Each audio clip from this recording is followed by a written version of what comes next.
అందరికీ నమస్కారం.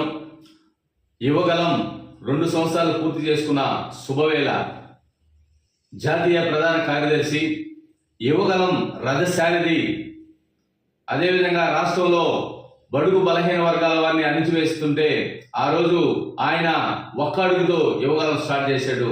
ఆయనే మన నారా లోకేష్ అన్న గారికి శుభాకాంక్షలు తెలియజేస్తూ ఉన్నాం.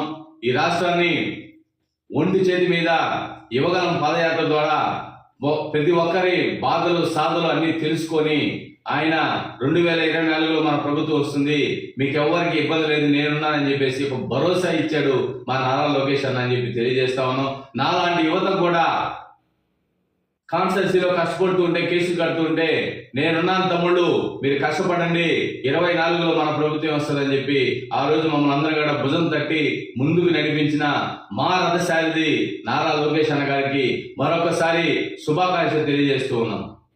ఇక్కడ బహిరంగ సభ జరగబోతుంది.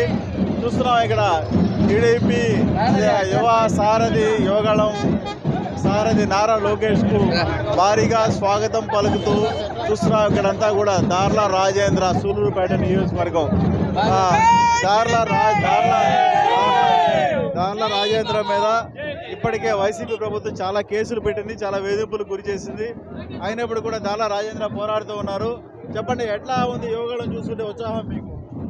ఈరోజు మా నారా లోకేష్ గారు కుప్పం నుంచి యువగలం పాదయాత్ర స్టార్ట్ చేసినప్పటి నుంచి వైఎస్ఆర్సీపీ జగన్మోహన్ రెడ్డి తాడేపల్లి ప్యాలెస్లో వణుకు స్టార్ట్ అయింది. ఎందుకనంటే ఈరోజు రాష్ట్రంలో యువత కాడి నుంచి, రైతుల కాడి నుంచి, మహిళల కాడి నుంచి ప్రతి ఒక్కరు కూడా ఇక్కడ సూలూరుపేటలో వైసీపీ లీడర్స్ అవినీతి గురించి చెప్పండి రెండు మాటలు. ఈరోజు కిలివేటి సంజీవ్ అయిన వ్యక్తి ఒక ఎస్సీ సమాజం చెందిన వారు. ఆయన ఎమ్మెల్యేగా గెలిచిన తర్వాత అనేక ఎస్సీల మీద దాడులు, నా మీద సుమారు 9 కేసులు కట్టారు. నేను ఎక్కడన్నా వాళ్ళ ప్రభుత్వం మీద వ్యతిరేకంగా మాట్లాడితే వెంటనే నా మీద కేసు కట్టడం. మా అధ్యక్షులు కందల కృష్ణారెడ్డి గారి మీద 5-6 కేసులు కట్టారు. అంటే ఈరోజు ఈ సూలూరుపేట నియోజకవర్గంలో ఆయన అవినీతి చేస్తే ఎవరు మాట్లాడినా వాళ్ళ మీద కేసులు కడతాడు, ఎవరు మాట్లాడినా వాళ్ళ దాడులు చేపిస్తారు.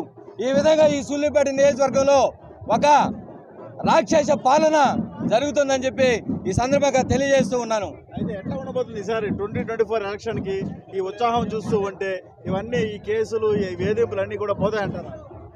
ఖచ్చితంగా మా నారా లోకేష్ గారు ఒకటే మాట చెప్తున్నాడు, ఎన్టీ రామారావు దేవుడు, నారా చంద్రబాబు గారి రాముడు, కానీ ఈ లోకేష్ బాబు మూర్ఖుడు అన్నాడు. అదే మాకు యువగలం ద్వారా మాకు భరోసా. రేపు 2024లో ఖచ్చితంగా తెలుగుదేశం పార్టీ నారా చంద్రబాబు నాయుడు గారు ముఖ్యమంత్రి అవడం ఖాయం. ఈ విధంగా ఈ రాష్ట్రంలో ఏదించబడుతున్న ప్రతి ఒక్కరు కూడా ఈ యువగలం ద్వారా వాళ్ళకందరూ కూడా భరోసా దొరుకుతుందని ఈ సందర్భంగా తెలియజేస్తూ ఉన్నాను. రాజేంద్ర చెప్తున్నాడు ఎన్ని కేసులు, 9 కేసులు, 75 స్థానాలకి 175 స్థానాలు గెలవబోతున్నాం. ఇది ఖచ్చితంగా జరగబోతుందని మేము ఆశిస్తున్నాం కూడా. ఇక్కడ సూలూరుపేట నియోజకవర్గం నుంచి చెప్తూ ఉన్నారు.